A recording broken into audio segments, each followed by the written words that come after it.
Welcome back to Raised by Giants, where we talk all things spirituality. I'm Ryder Lee. On this episode, we have returning guest psychotherapist Robert Filocco speaking about Rudolf Steiner's work, The Eighth Sphere, Implanted Memories, and MK Ultra. But before I introduce him, check out Raised by Giants on Rokfin. It is a completely uncensored platform. Go over there, set up a free account, get all of my regular content I post here on YouTube, and sign up for Rokfin's premium content, which is far less than a YouTube premium account, at only $10 a month. And you'll get all of my premium uncensored content when it gets released, and all of the other creators' premium content as well, like Beyond Classified, Charlie Robinson, Jay Dyer, Zero with Sam Tripoli, Tinfoil Hat, Eddie Bravo, and Rex Bear Leak Project, and much more. Check the link in the description to sign up for the video streaming platform, Rokfin. Also, check out C60 Purple Power. It is the most powerful antioxidant on the planet, helps with energy levels, skin problems, infections, eyesight, brain cognition, EMF radiation, and a lot more. It's a free radical sponge that gives your body the ability to heal itself. And if you use promo code GIANTS10 from the link in the description, you'll get 10% off your entire purchase. I highly recommend it. I've been using it for over a year with my own money, and I wouldn't recommend something that doesn't work.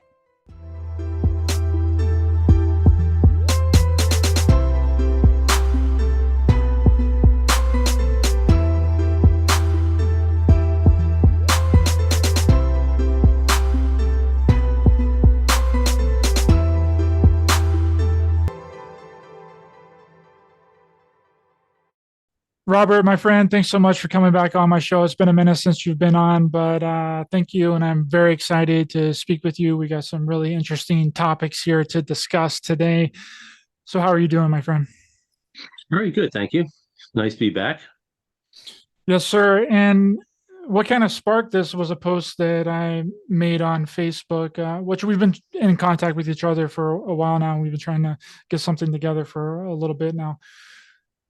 But I made this post about uh, false memories, false memory being implanted into people's heads. And I think that this is a very interesting concept and kind of ties into the MK Ultra phenomenon. So you're a psychotherapist. So what are your thoughts surrounding these false implanted memories that people could be having? No, and that's kind of a provocative question, a provocative issue. It's a pretty loaded issue.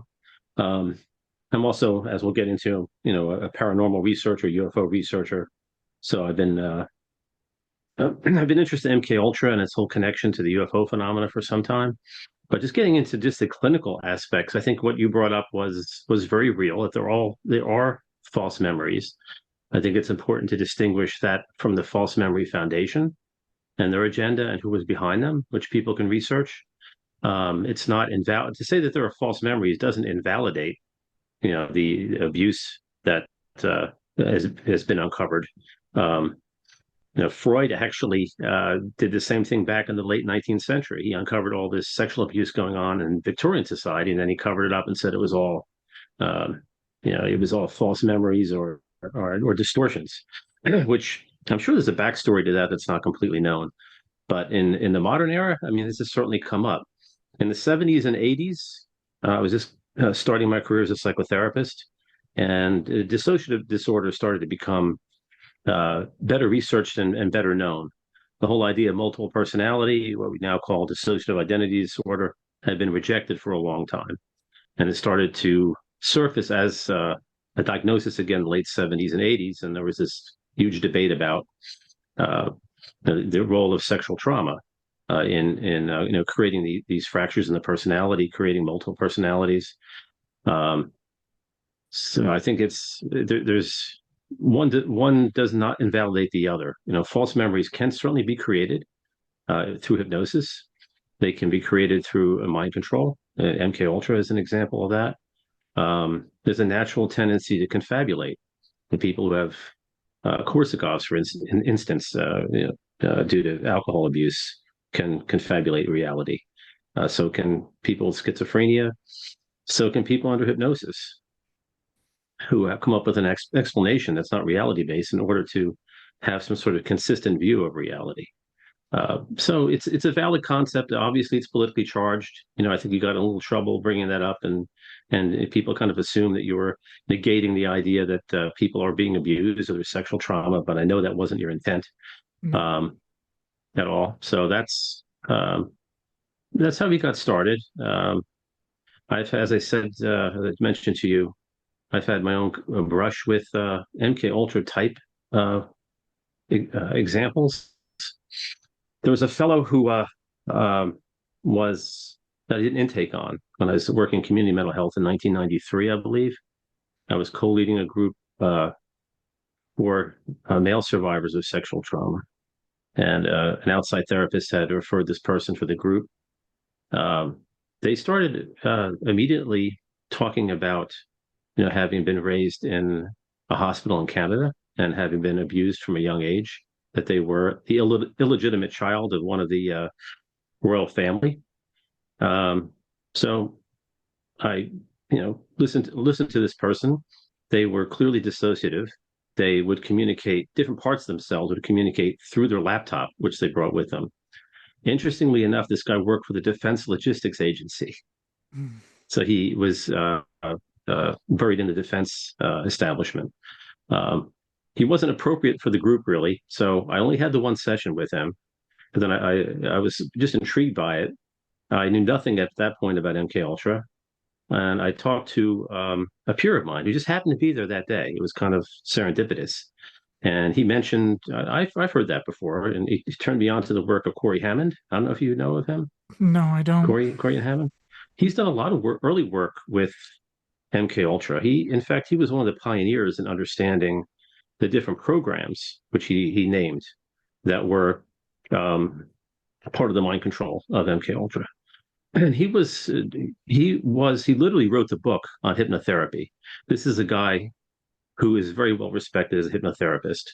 I'm not sure where he's at now. He may be retired. But for a while, he did some lectures about MK Ultra, connected it to occult traditions, which a lot of people have done. And then he just dropped it because it was getting in the way of his work and he was being followed. It was sort of the same, kind of scenario you see a lot with, with Men in Black, that kind of thing. He felt his life was in danger and he just gave it up. But if you look back into his writings on MK Ultra, they're pretty fascinating. And again, this is one of the premier hypnotherapists, specialists in hypnosis in the last 100 years. This is certainly not someone who didn't know what they were talking about. So he's a pretty fascinating character. But that story lined up exactly with Ewan Cameron's hospital up in Canada. That whole aspect of the MK Ultra. Later on, I had some other interesting cases. They seem to come to me. I don't know why. Do you think that the MK Ultra could be an aspect and a way to implant these some kind of false memory, or what some would call screened memories? Now I know the screened memories came from a book in 1981. I can't remember his name right now, but he created the theory of screened memories. He also created the theory of missing time. And it seemed like after that book came out, everyone started having these types of experiences. Like the missing time book came out, and then all of a sudden people were like, oh yeah, there's a bunch of missing time. Like, I think I have missing time too. And then it just kind of creates its own kind of reality. And so do you think that there would be a way through the MK Ultra process, because we know that the MK Ultra programs were very factual and very real? There's 149 declassified subprojects of MK Ultra.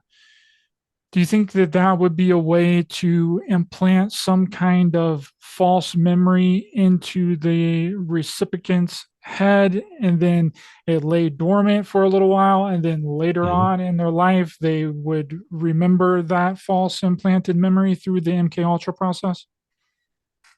That's certainly something that they did. There's plenty of evidence that they did that. And there's speculation they created, Manchurian candidates, assassins, that they created people with multiple personality or DID, dissociative identity disorder, for specific purposes. There's plenty of evidence for that. There's people who've researched that more deeply than I have. Um, so that's certainly part of what was going on. With this fellow I'm talking about, that could have been a false memory, or it could have been a reality as far as the connection with the royal family, that aspect of it. That I have no way to determine one way or the other, but it's certainly lined up with the work of Hammond and some other people who were really digging into MK Ultra early on, late '80s, early '90s. He definitely had multiple personality. There's no question about that. Again, I think it was kind of interesting that he happened just to work in the defense establishment. That's another weird connection we see over and over again. Uh, there's a couple other people I've run into in my practice. And by the way, I don't target people who've had paranormal experiences. I don't advertise that. I just run a pretty traditional practice. I'm certainly open to people talking about their experiences, and sometimes these things do come up. So this is not something, again, I'm, necessarily targeting. But working in that same community mental health center, within a couple of year period, I had this case. I also had a person who was the sister of one of the president's, not cabinet, but one of their staff members.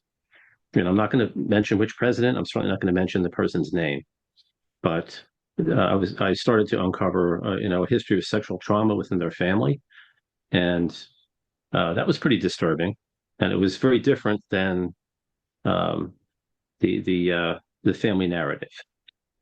This person definitely also, I discovered, had DID, and I actually received a call from this staff member at one point, and they weren't threatening in any way. I mean, they just wanted to know that I was working with their sister. They said they let me know that they had a very different version of what happened in the family, but that's a pretty common thing you run into quite a bit with MK Ultra. A lot of, especially with the women, they report histories of pretty severe sexual abuse. It's covered up. They sometimes play some sort of role, From a the family member, defense. right? Yeah, they play some sort of role sometimes with the or they're used by defense agencies, intelligence agencies. I don't think that was the case with this person. They lived a pretty normal life from what I could tell. But it was just another interesting kind of window into all this. I've worked as well with a couple of people who are UFO abductees or contactees, whatever you want to call them. So that's that's been my window into all this in terms of my actual work. Um, but I don't think there's any question, and I think you've researched this pretty deeply, that MK Ultra was very real. I think it'd be foolish to believe that they've disclosed all of what was going on. I think it would be foolish to believe that it's not still going on in some form. I'm sure they changed the names and it's more deeply hidden and all that, but I'm sure it's still there in some shape or form. Now we have obviously newer technologies of mind control Yes. through manipulating ELF fields and the technology you don't need to get into. I think you're pretty familiar with it, but that kind of work is still going on, I'm sure, unfortunately. Yeah, it's really interesting because I'm reading Alana Freeland's books right now because I'm Mhm. bringing her on soon, and I wanted to shout you out for that. You got me in contact with her, and her books are Mhm. phenomenal. And she presents a really amazing case for our technology manipulating us and brainwashing us, and with the ability to implant thoughts, ideas, and beliefs to sway our reactions, to sway what we wouldn't normally do under normal circumstances, right? Mhm. But I want to talk a bit about neural linguistic programming, and if this has a role in the MK Ultra process, or if you've ran across or studied into neural linguistic programming. it definitely plays a role. It's not something I've studied in particular, but it's a great technique to manipulate belief systems, to manipulate behavior. There's no question about that. It's a pretty powerful system. I did have, another kind of odd character who claimed or alluded to having some connection with intelligence, and he was kind of a little bit of a frightening character. He was kind of like a Charles Manson wannabe, and I had every reason to believe he was connected to some form of government intelligence. He also talked a lot about UFOs and having contact with UFOs, being a healer, things of that nature.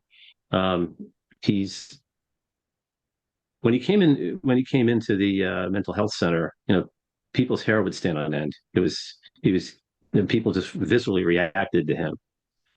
He was a very strange character. He actually lived for a while on his own in the Pine Barrens, and he would come drive up to um, probably about an hour or more, to my office and have these sessions. And he was very interested in NLP, and he said that someone was teaching him NLP. So that's again kind of uh, an odd story that I run into in terms of my own practice. But he clearly wasn't using psychotherapy to get better or to um, become a fuller person. He wanted to learn. He thought it might help him, become some sort of cult leader. But he came to the wrong person, unfortunately for him. But So you've mentioned, no, go ahead. no, I'm just going to say NLP is if you're interested in really diving into all this, that's an important piece of it. It's not something I have any interest, honestly, in heavily researching or an expert on, but you're on the right track with that. So you mentioned UFOs and aliens, and that these MK Ultra victims were interested in these sorts of topics, or they claim that they had experiences in these sorts of topics. Is there any connection that you found, or any research that you've done, or anything that you've ran into that would connect MK Ultra to UFOs or aliens in any way, or the phenomena in general, abduction phenomena, or contacting another intelligence? I think that there are some UFO researchers, including a couple of people who are fairly prominent, who I think are disinformation specialists, and some of them are connected to MK Ultra. So I think some of them are actually victims of MK Ultra, if you want to call it that. So I think that there is definitely a connection there. What kind of scenario they're trying to create? I mean, that's something we all speculate about. I mean, my thought is there's the military and defense agencies are using the UFO phenomena and the whole alien phenomena for their own purposes. It doesn't mean there isn't a real phenomena. It doesn't mean that UFOs haven't been around for thousands of years, but there's also this element of them using it uh, for their own agenda. And there's been speculation that they're setting up a false alien invasion. I'm sure you've heard that. Mm-hmm. That's one scenario. There's been the Space Brothers, the saviors coming down and teaching mankind how to love each other. That whole scenario that was more in the 50s and 60s. And I think that there's also the idea that's being floated more now that they're of a demonic nature, right? Uh, there's the Collins elite. There's elements of the government that believe that they're not ETs, in the traditional sense, but these are demonic or interdimensional beings. Peter Levand has done some research on that, and I'm sure you're familiar with him. Mm-hmm. He's done some very good research on that in his books. So any of these scenarios or scenarios that have very powerful socio-political implications, they can be used. If you read Jacques Vallée's Messengers of Deception, he gets into this in his study of UFO cults in late 70s, early 80s. There's a new political uh, uh, system or political systems that that I think are being incubated, and the whole idea of aliens and or UFO intelligences, superior intelligences, are part of that. Um, I I don't know which scenario they're going to pull out. They may not even know yet, but I think that these are things to watch out for. Because you have the Christian fundamentalists, right, who have this kind of narrow-minded view of UFO phenomena, that it's all demons. You have the extraterrestrial hypothesis that's still out there. People still believe these are just physical aliens. And then you have, the more subtle theories of Keel and Vallée, that this is kind of a control system. Vallée believes it's a system that's trying to teach us, advance our evolution, has sinister elements to it. I don't think he admits he doesn't quite know what's going on. Keel was more pessimistic, about the whole thing. So is Jung, who I guess we'll touch on. So you have this link between uh, what the intelligence agencies and this defense establishment are doing, and the creation of not just these MK Ultra victims, but these broader political agendas that I think will be used. I can see the future being some sort of combination of two TV shows, Westworld and uh, The Handmaid's Tale, where you have these advanced technology, but they'll be pushing a theology and a metaphysics that's very fundamentalist, very primitive. I agree with that. I just find it really interesting, Robert, that because we know through reading the MK Ultra documents that a lot of the medications that people are on now came directly out of those programs. A lot of the antidepressants, the antipsychotic medications, Adderall, Mm-hmm. Ritalin, amphetamines all came out of the MK Ultra programs.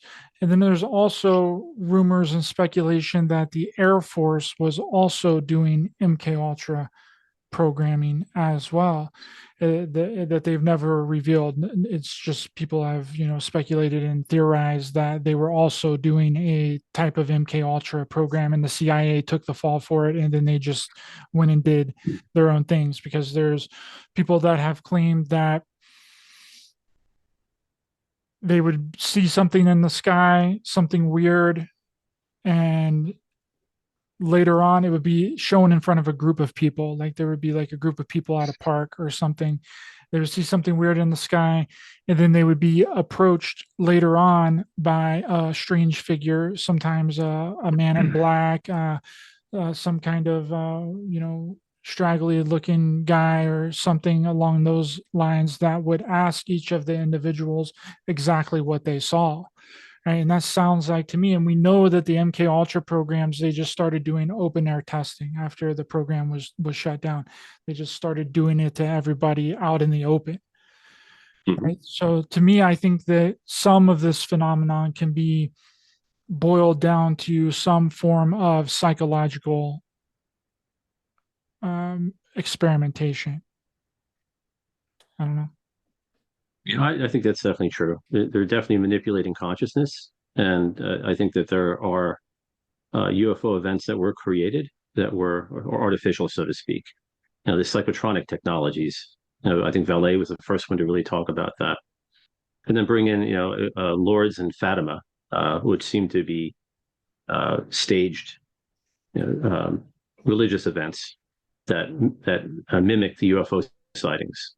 Now, the CIA wasn't around, during the time of Fatima, so it indicates to me that we're not dealing just with the defense intelligence agencies or the military. We're dealing with these groups who have been in contact with some other intelligences, which aren't necessarily beings from the Pleiades or Sirius, physical beings.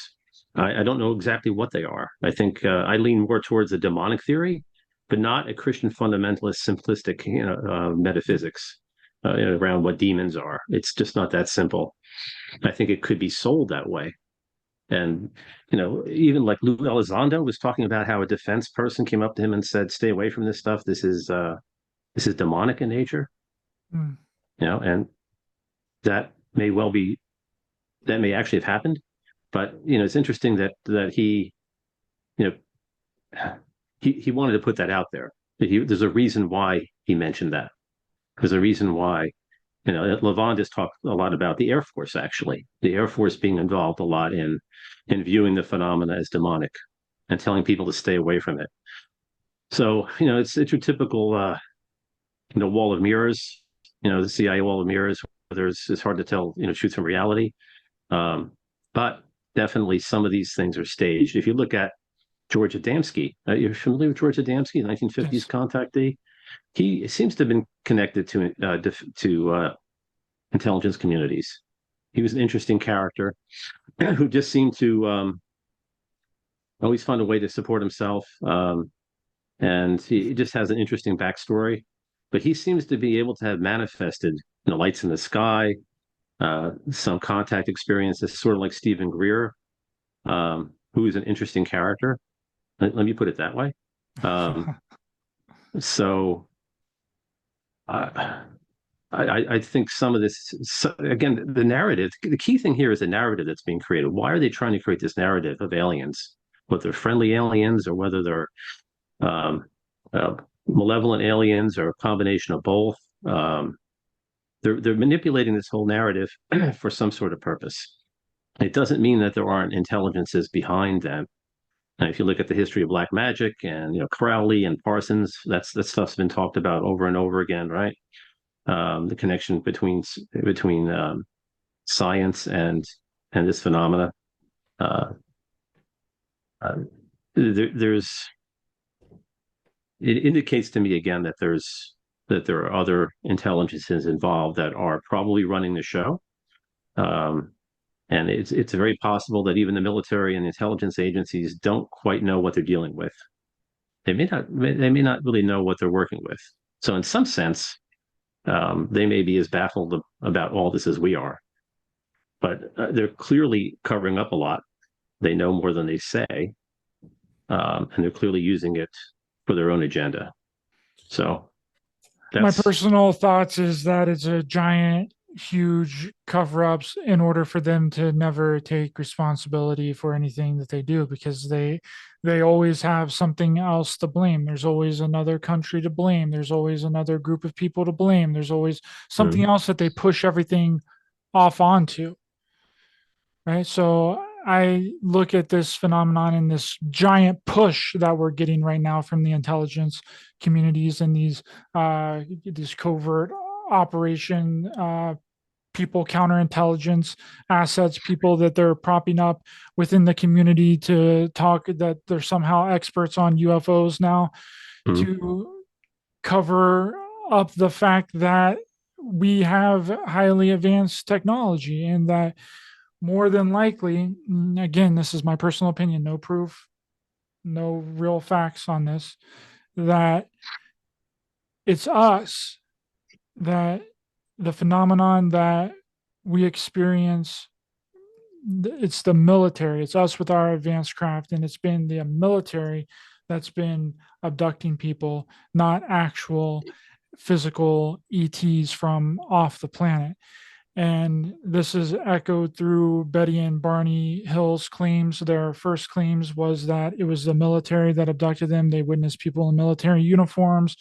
Uh, and then after their regression, they changed their story to aliens. And I don't think that George Adamski, I don't think he ever claimed that he was abducted by aliens, did he? no, he was more of what used to be called a contactee. So he claimed to be in touch with them and be able to manifest them. Whether that was because he was connected to defense agencies, so these craft mysteriously showed Mhm. up, or um, perhaps there was some mind control stuff involved with that too. But Adamski's an interesting character. Yeah, he's worth doing a deep dive on, and he wasn't the only one. Well, there's a lot of the early researchers had connections with the defense agencies. The interesting thing here is, I never really believed in the standard extraterrestrial hypothesis. It never made sense to me. The phenomena just partakes of too many different things. I mean, you have a Skinwalker Ranch where you have cryptids appearing, you have cattle mutilations, you have UAPs, you have weird electromagnetic phenomena. going on. You have these sort of natural portals, where all this stuff is going on. Mount Shasta is another one. There's plenty of them. The whole ley line theory has validity. So uh, there's there's no way that this is a simple. These aren't interstellar craft. You look at this. An interesting angle to all this is if you look in the cult traditions. Um, the cult traditions, and this is something ancient aliens have picked up on. Ancient alien literature has picked up on. You have the Pleiades, Orion, Sirius. You have these same star systems where there's thousands of year traditions of beings from these star systems interacting with us. It doesn't mean they came here in spacecraft, but it means that this phenomena is much older than the CIA, and much older than um, modern times. So there's something more to it than defense agencies just covering up stuff. Although they're absolutely doing that. I mean, if you look at the Paul Benowitz case, right, with the F 117, he was led to believe that this was an alien craft. It was, our first stealth fighter. You have the TR-3. I think most of the sightings right now are of terrestrial craft. The triangular shaped craft are military. There's no question about that in my mind. So a lot of that is going on. You have the MyLab abductions, which are a real thing. Whether Betty and Barney Hill were one of them, or that's who they interacted with. That's as plausible theory as any. But I think most of the abductions that are going on right now are done by the military. It doesn't mean that they're not done by the military in conjunction with other not so benign intelligences that have been connected to black magic and occult traditions for thousands of years. So that's the most interesting piece of all this to my mind. That's somewhere between the fundamentalists. These are just demons, and their physical ETs. It's much more complicated than that. When you look at the Pleiades, right? Pleiades are a young star system. There's no way that physical beings that appear to us as Nordic, Scandinavian humans could exist on those star systems. That's just a scientific fact. So what are they? Why are they saying they're from the Pleiades?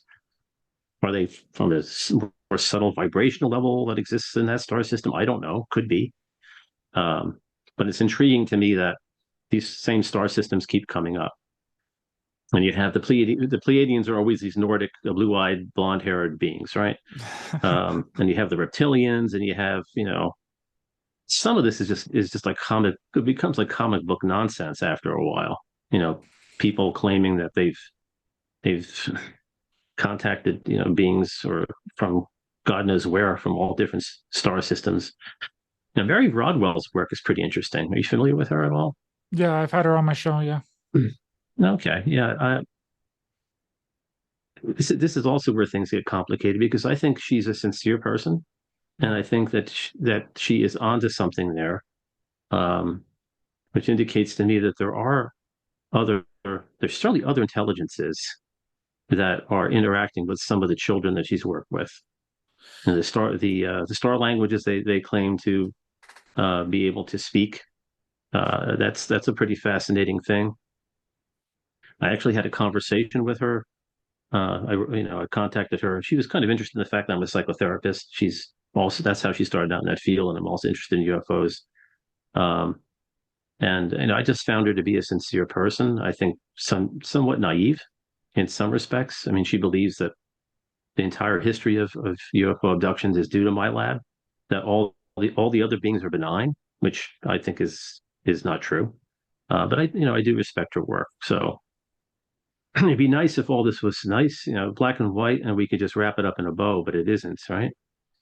Yeah, the phenomenon is too, it can't be blanketed under one explanation. And I think people have gotten what I've been talking about wrong. And I'm going to attempt to, clear this up here with you. It's not that I believe that extraterrestrials don't exist, right? Mm-hmm. I just don't believe that they're abducting people. I think that is the military. And with our advanced craft, with our advanced technology, and that if anybody is contacted by a supposed extraterrestrial or another entity or another being, another intelligence that we don't know what it is, doesn't mean that it's extraterrestrial, right? And that doesn't mean that that contact experience was a physical experience, right? I think that the way that these beings contact you is spiritually, consciously. It's not a physical phenomenon. And this is where the two groups of people are getting screwed up, and all this confusion is coming into play here, right? They're confusing physical craft, physical UFOs in the sky as being extraterrestrial, when that is not the case. There's zero proof for any of the craft that we see in the sky is piloted by anybody else but ourselves, by humans. Right. And for one, why are you seeing something in the sky and then automatically assuming that there's even anybody in there? It can be a drone, it could be a remote piloted craft, right? And we've created this narrative on our own that the UFO phenomenon is connected to extraterrestrials, when that's not the case. I personally don't believe that that's the case. I think that those are two separate phenomenons, but they've been lumped into the same category. So a contact experience doesn't mean that you're abducted. A contact experience to me with a entity or a being outside of myself, one is probably myself. I'm probably connecting to myself, and by going within, and then I'm experiencing something within myself, or a my higher self, or because I believe that it's inner space. It's not about outer space. It's about going within. And whenever you connect with these beings, that doesn't mean, one, that they're extraterrestrial, two, that they're physical beings, three, that they're not us, right? So, and people are getting confused by my statements, by me saying that all of the UFOs and the abductions is all due to the military. So that means that I'm throwing out extraterrestrial and entity contact and all that, when I'm not. I just think that they're two separate phenomena. Yeah, I think they're connected. I think that there's, as I said, there's older traditions that predate Western intelligence agencies that are in military that are involved in all this, long before they had the technologies that they have now. It's become very confusing now because, again, I think the military is using the whole narrative to cover up a lot of their secret technologies, their surveillance technologies, HARP, certain aircraft, again, like the TR-3, which is phenomenal performance. The triangular-shaped UFOs, those huge craft, I think, are certainly military. They seem to fly along a military path. So there's definitely something to that. I definitely think that there are MyLab abductions, and some of these may be not physical. They happen on what in a cult we would call the astral plane, right? In sort of the dream world, what we call the dream world. They're not physical in the ordinary sense, but there is evidence for physicality with UFOs too. They lay land, they leave circular marks, they affect the flora and fauna. If you test the soil, the whole reverse engineering of technologies is an interesting piece. I think there's a lot of manipulation of that, a lot of disinformation around that the military has used. I'm not certain that there hasn't been some reverse engineering, but I think that that's also hyped to create, this alien narrative.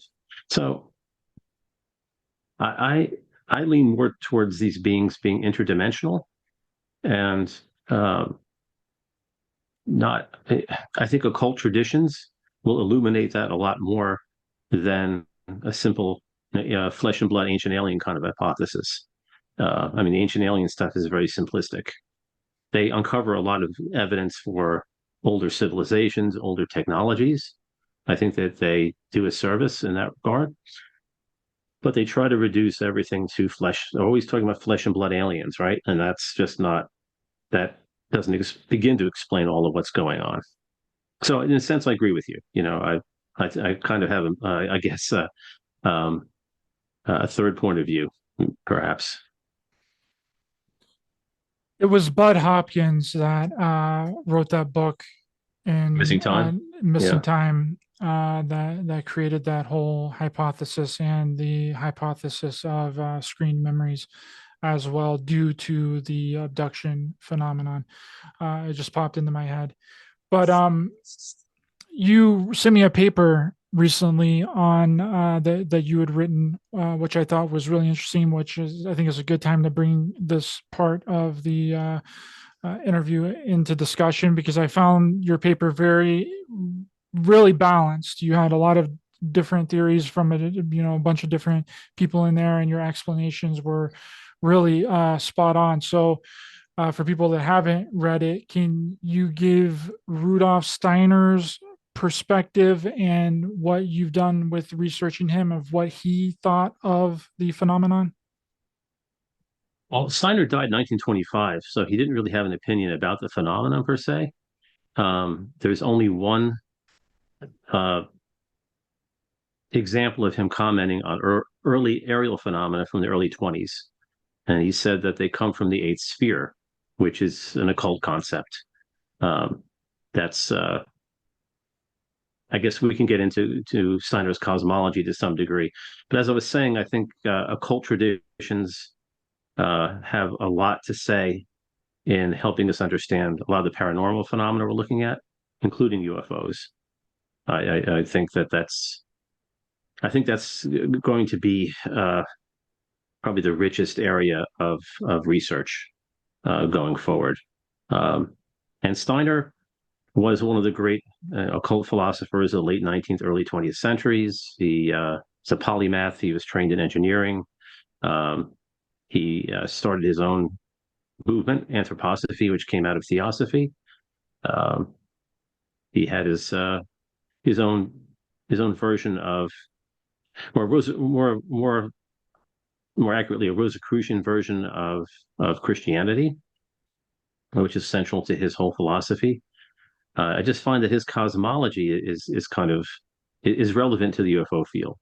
Again, I think that there are entities that are interacting with us that are not necessarily physical ETs in the science fiction sense, or ancient alien sense, and they're much more complicated than there being a simple black and white world like in Christian fundamentalism. And he talked about elementals, for instance, the gnomic elementals, which are nature beings, bear a physical resemblance to grays. In fact, the descriptions of them are exactly like grays, what we call grays.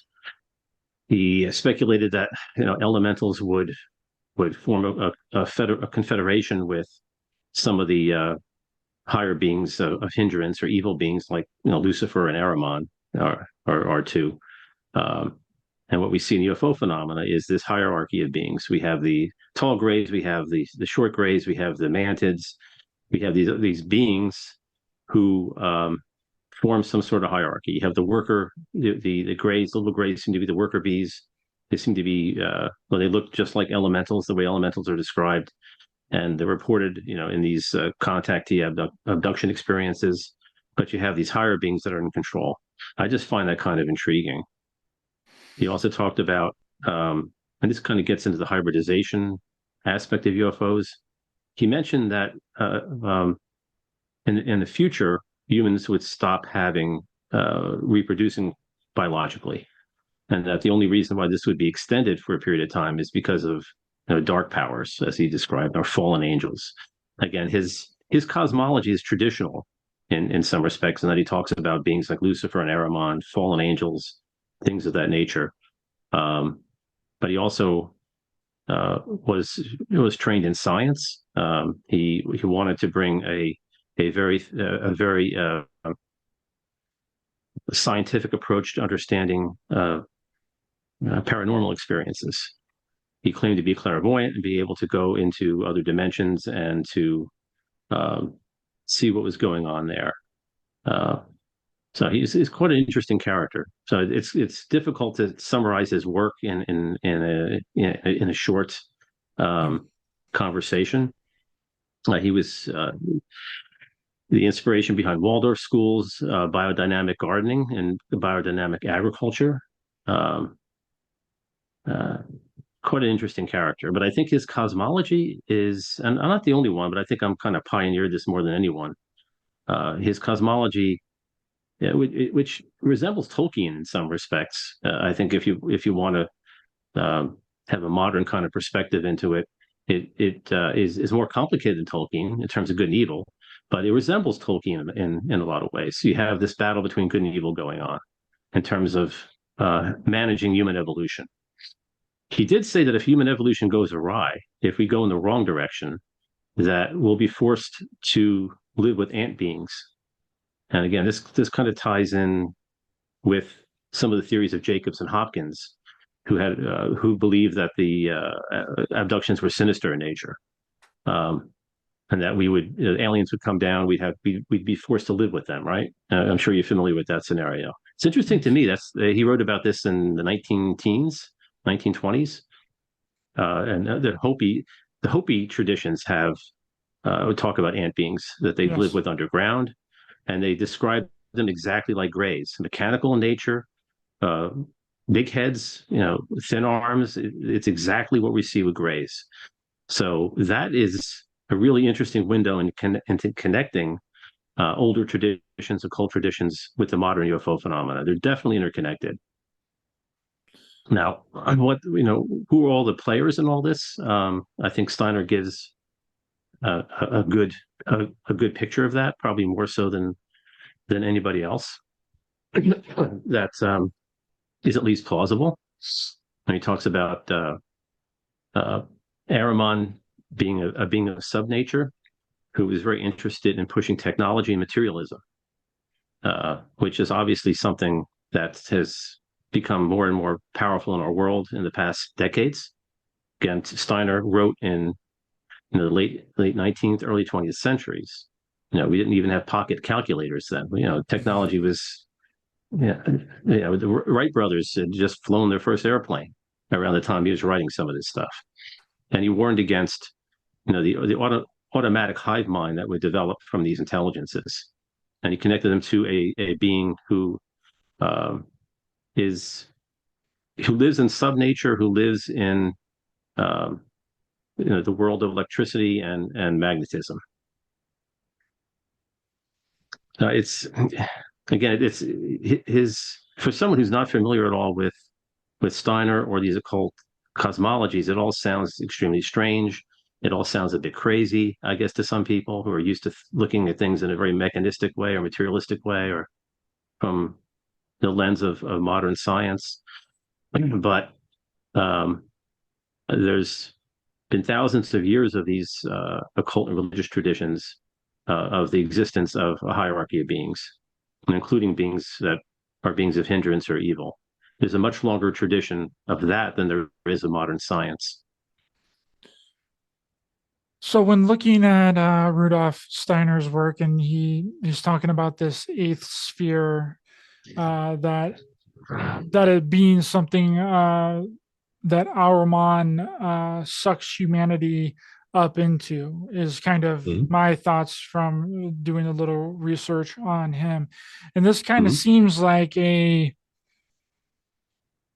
VR type of simulation. Yes.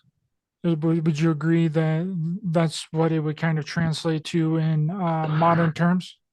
Yes. Yes. And Alana can really get into that a lot in terms of the technologies that are being used to create virtual reality. I mean, she's more informed on the technological end. But yes, that's exactly it. It's a kind of it's a visual world.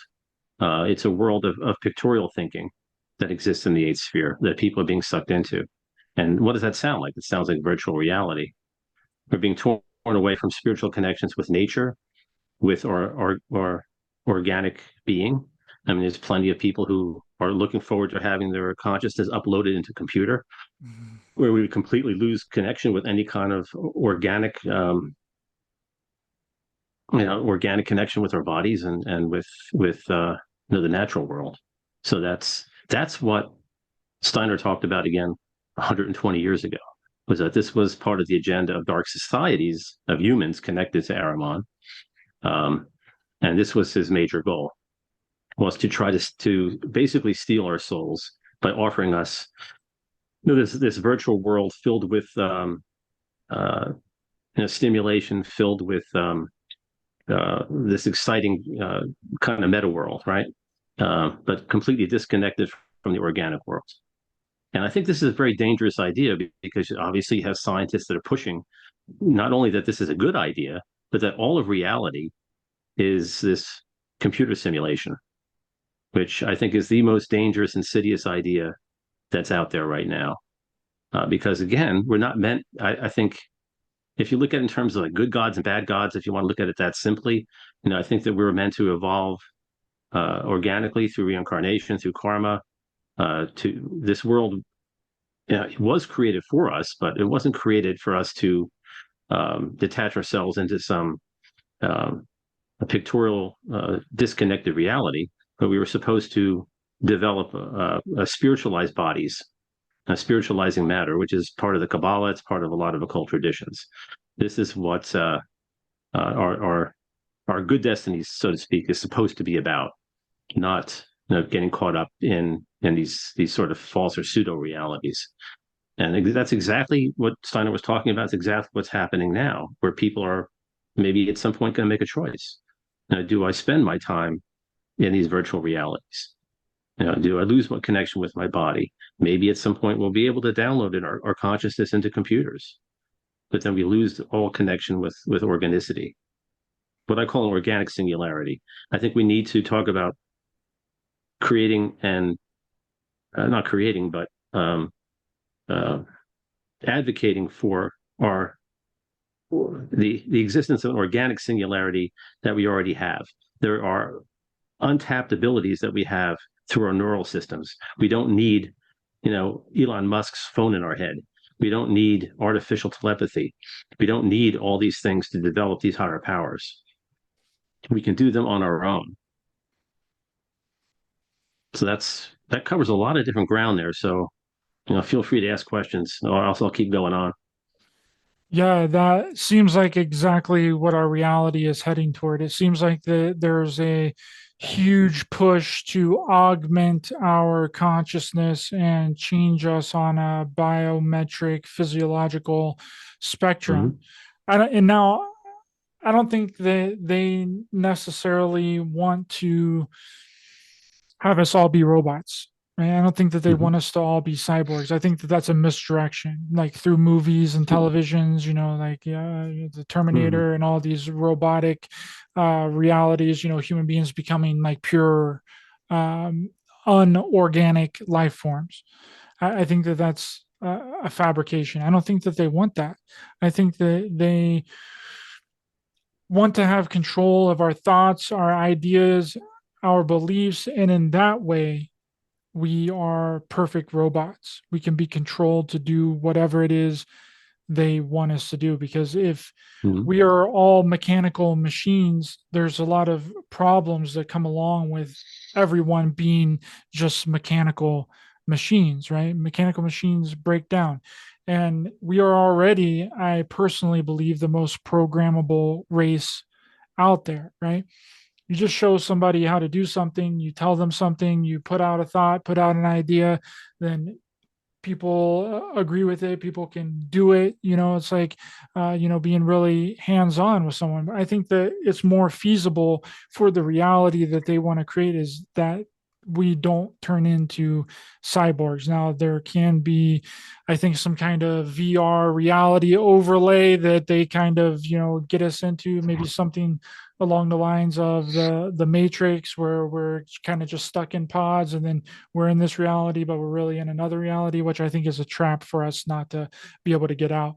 But I did have one question here, which is, you mentioned reincarnation earlier.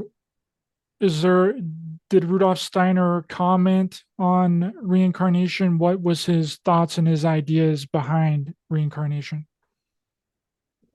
Well, Steiner believed that his major, or one of his major goals, was to reintroduce the idea of reincarnation to the West.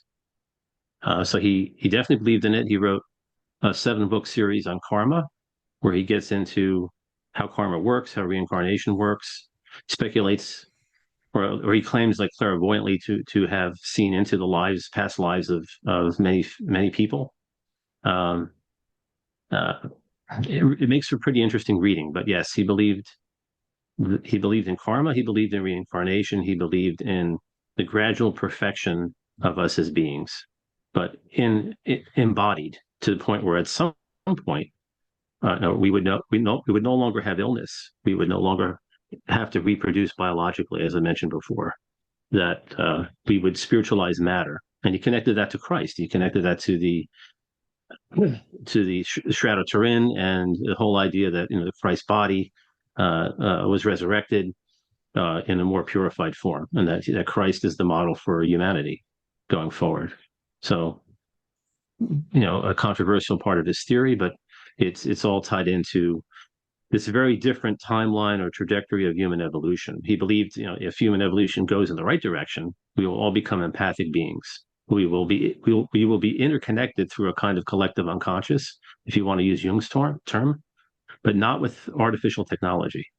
See, this is where the Ahrimanic impulse is to create something similar but artificially versus organically in the body. Does that make sense to you?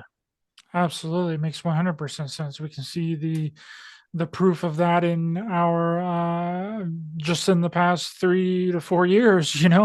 Like you can just look outside and see that that's actually happening, that they're making this push for a artificial kind of telepathy, an artificial enhancement of evolving humans, like a human 2.0. Some people refer to it as, that has these augmentations within them in order to artificially give people certain abilities, increase their brain capacity, basically increase the processing power of the amount of information that we can hold within our brains. But if we were to hold off on that and evolve naturally, then that would be the way to do it. But instead, there's some other force that has come in and is trying to hijack that natural progression and that natural evolution of the human species, I personally believe. That's exactly what Steiner talked about, and that's exactly what Ahriman's agenda is to speed things up. Ahriman tends to speed things up past our ability to manage them morally. So you have these spiritual traditions which have moral components to them, right? We don't just develop these abilities willy-nilly and go about using them. That's why a lot of these mind development traditions were hidden for a long period of time, is that people had to be morally equipped to deal with them. You have the Tibetan Buddhist tradition, for instance, which is thousands of years old and has very very advanced mind development techniques. But there's a moral compass involved in that. There's a moral structure to it. Not that not that everyone involved in it is perfect by any means, but that's the goal: is to develop morally, not just in terms of our abilities. In fact, the abilities are considered secondary. It's the development of compassion, empathy, love that's at the core of the mystical traditions. Not having these incredible spiritual experiences; those are just things that we experience along the way. Where and Ahriman, is amoral. That the whole Ahrimanic impulse is amoral.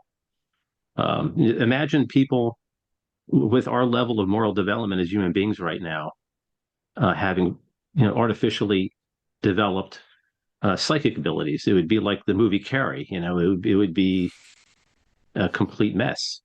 It would be, yeah, it would be wild. And another thing that just sparked my idea, which is, I think that could be the reason why there's something out there. There's some kind of intelligences that are believing that we don't have that capability to progress like that evolutionary in the natural way. And I think that that's why they're pushing this artificial stuff so hard. And also why our air is poisoned, why our food is poisoned, why our water is poisoned, why there's this dumbing down of consciousness, why there's this dumbing down of critical thought and common sense, right? They're trying to push this artificial reality and this artificial timeline more than the natural progression Yes. that we should go on as a natural evolution of humanity. And I believe that that is done absolutely intentional. They've been doing that for a really long time. You know, we've had stuff being sprayed in the air for decades now. We've had our foods have Hmm. had ridiculous pesticides, all kinds of different chemicals on them. Our water has been poisoned with fluoride, harmful chemicals, cancer causing agents, all this stuff to not get us on this natural evolution path to stun our growth, not only consciously, but spiritually, and even in a lot of cases, physically. You know? Yes, exactly. I mean, what Steiner's quotes about all the rage now the last couple of years because of COVID. I mean, he speculated that would be developed that would inhibit our ability to have religious or mystical experiences, spiritual experiences, because it would alter our neurology. You know, we're still physical beings, even though we have other dimensions. And if we're cut off from that, then we become victims of Ahriman, and we're kind of swept off into this virtual reality of the eighth sphere. That was Steiner's major concern for humanity. It certainly seems like the world is being terraformed, and you can attribute Yes. all that to corporate greed. But when you see the interconnections between politicians and corporations, and I don't need to get into all the conspiracy theories in that regard. I think we know a lot of what's going on there. A lot of this is intentional. It's not just to make money, because they're targeting technologies that work in certain ways, that are targeting, like you said, the dumbing down of our consciousness, the elimination of the idea that we have a soul, um, that are affecting us spiritually. And maybe that's, as some UFO people have speculated, that they're terraforming the Earth for aliens, but these aren't physical aliens from Zeta Reticuli. It's a whole different ballgame. That's where that whole speculation about ant people uh, is pretty fascinating to me. Uh, the idea that again, human evolution could go awry if these beings sort of take over, and that's why I give some credence to Jacobs and Hopkins. I don't agree with everything they said. Um, I think Hopkins, in particular, had a very narrow view of things, but the ominous quality of the UFO phenomena, the abduction phenomena in particular, is pretty significant. In my paper, I quote a lot of John Mack's Yes. abductees that that support Steiner's cosmology and support the idea that there's something malevolent going on here. Steiner also talked about beings that are trying to help us.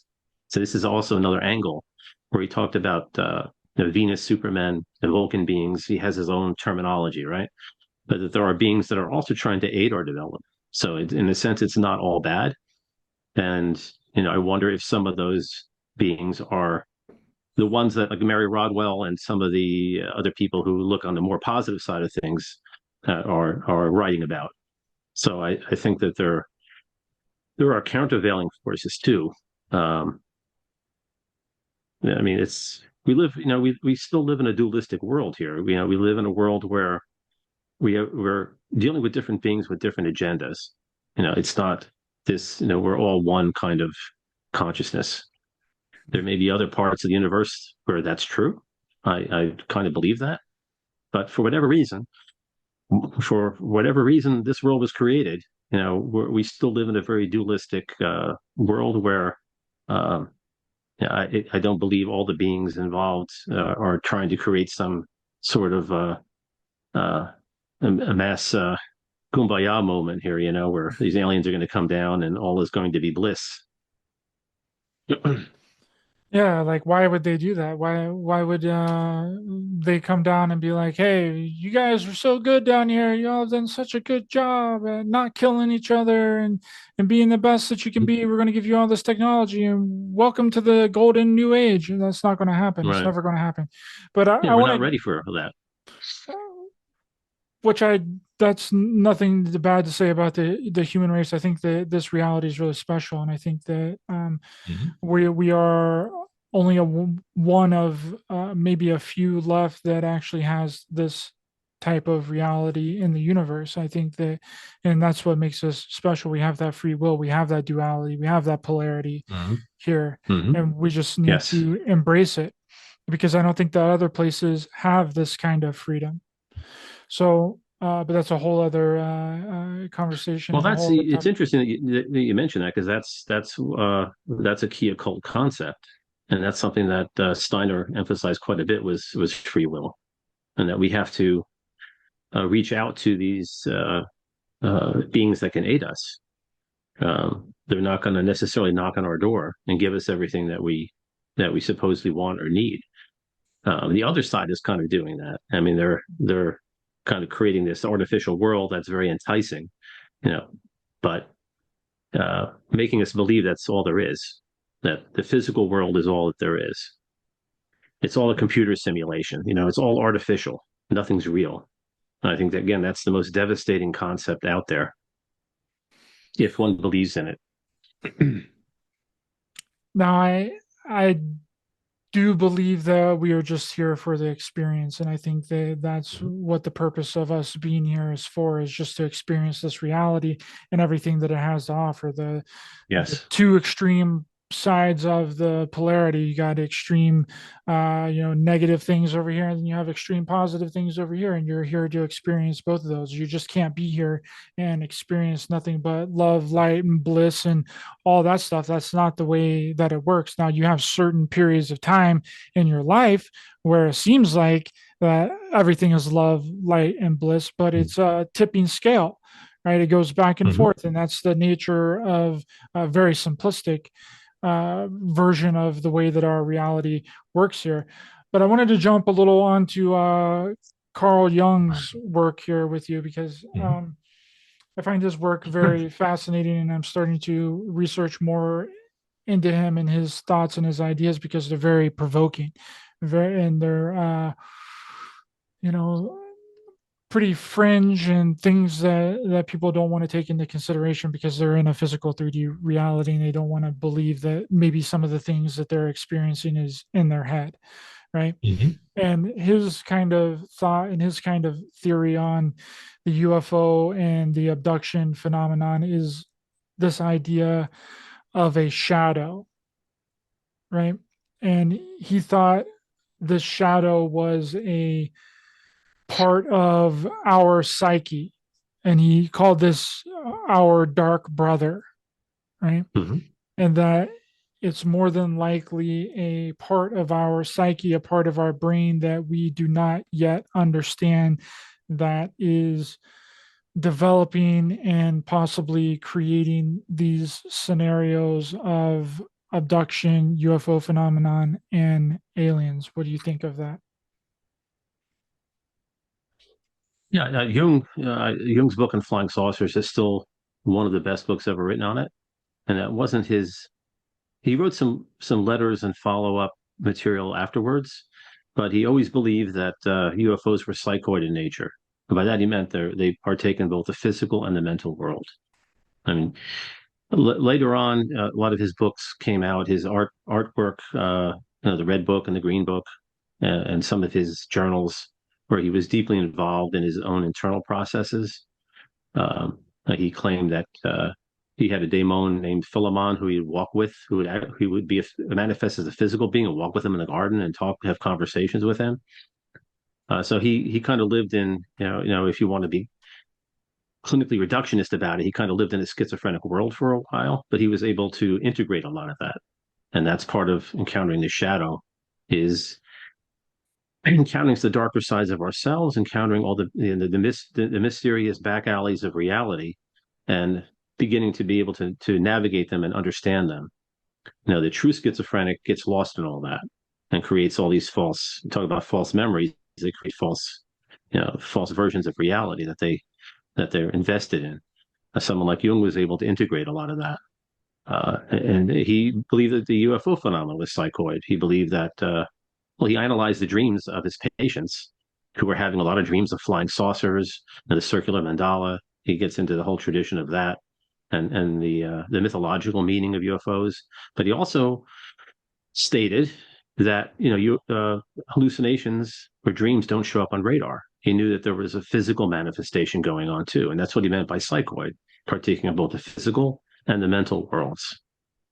So his take is still that his basic framework is as valid as it ever was. He emotionally felt that the UFO phenomena, there was something ominous about it. He was a bit frightened of what was developing, and I kind of agree with him on that, especially in terms of connecting up with Steiner's Ahrimanic agenda, um, and the things we just talked about. I think that there's a very dark timeline that humanity can go down, and UFOs are a big part of that. And again, I think that goes beyond the defense intelligence agencies. It goes beyond the military.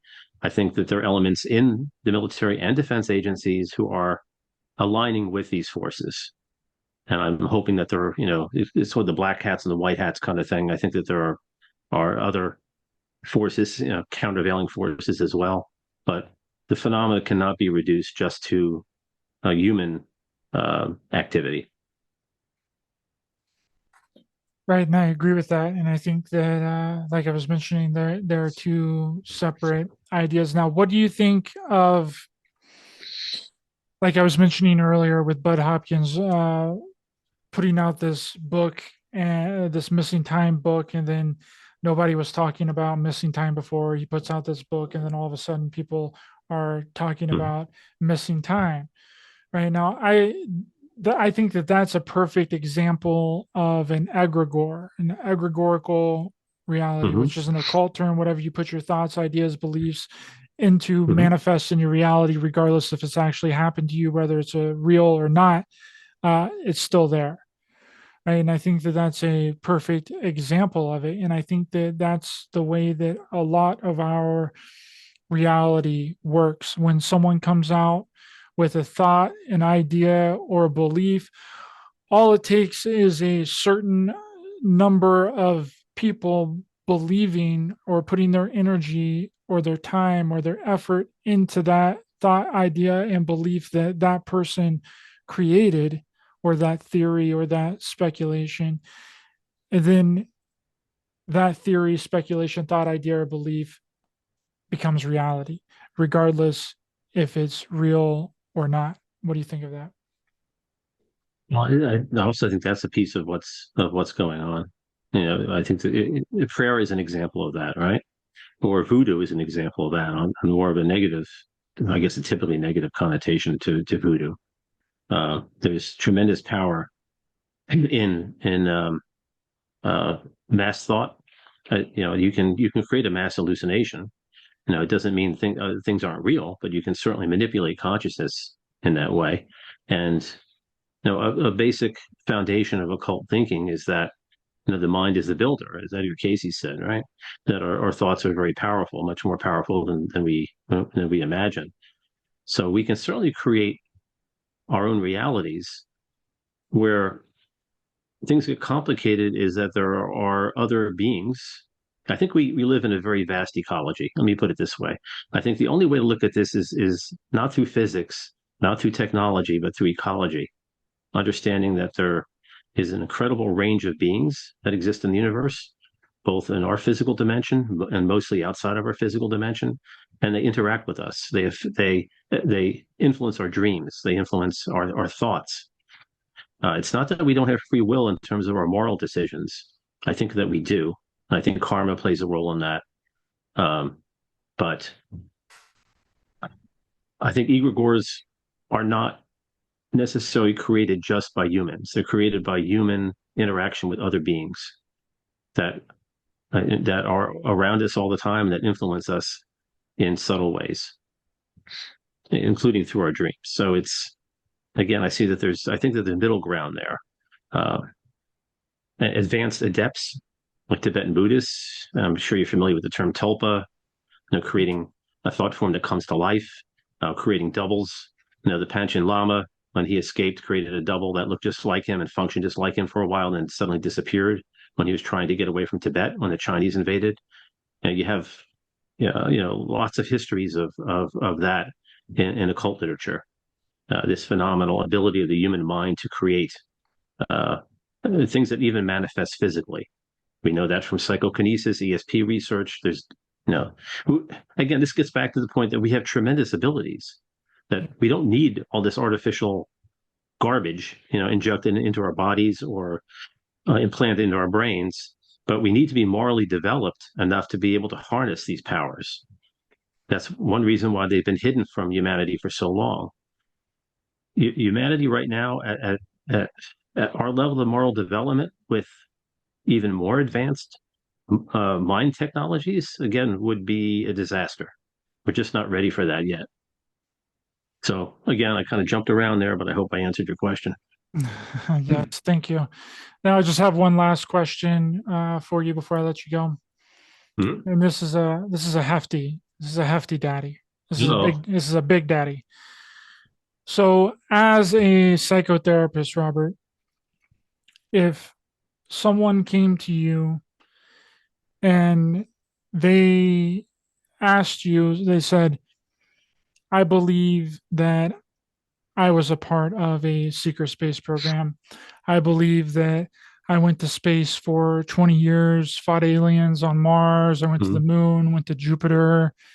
We had advanced technology, med beds, replicator technology, laser guns, laser beams, suits, biological suits. I've been cloned. There's cyborgs and all this stuff going on in space. What would be your response to them as a psychotherapist?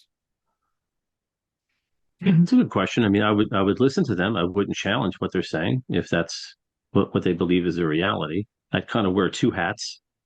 First of all, I would explore with them, well, why are you coming to talk to a psychotherapist? Are there some concrete goals you want to work on? Do you have panic attacks that you want to manage? There's a very practical side of psychotherapy that's what I would mostly work with them on. I'm not there to challenge their belief systems or to try to convince them that what they're believing is uh, not reality. Now, if they appear to be schizophrenic, if they have other obvious elements of schizophrenia, and this is a schizophrenic delusional system, then I would take appropriate, steps in terms of getting them the right treatment. But it's pretty easy to distinguish. It's easier to distinguish between those two things than you think. Um, these are functioning people who have either been implanted with some sort of idea, some sort of, again, false memory or false narrative, or they're people who, for some reason, are creating it themselves. And that has to have some psychological purpose for them. So I wouldn't immediately jump into like putting my paranormal hat on and start examining that aspect. So that would always be in the back of my mind. Honestly, of course, it can't possibly not be because I have this whole other range of interests. But it still comes down to like, why are you here? Like, what kind of help do you want? Or well, how can I make your life better? I certainly wouldn't jump into, telling them that, they must have been an MK Ultra, they must be an MK Ultra victim and immediately jump to that conclusion. It's a Thank good you. question. That makes a lot of sense. Thanks so much, Robert. Appreciate your time this evening. It was a Sure, that was great. very fascinating conversation. I hope everyone else enjoyed it as well. Do you have any place that you would like to let people know where to find any of your work or find your articles or a website or anything Hmm. that you would like to plug? Well, yeah, I have a website just for psychotherapy. So in terms of this interest, the paper that we were talking about was originally published in Outer Limits magazine, August of 2020 or 21. Geez. Hmm.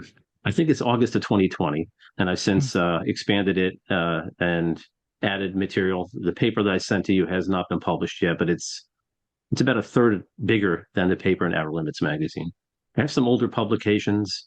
I haven't written a book, so maybe at some point I'll do that. But I don't have uh, any books out there right now. People can reach me at my email address, hamletsmill at msn.com. I'm also on Facebook.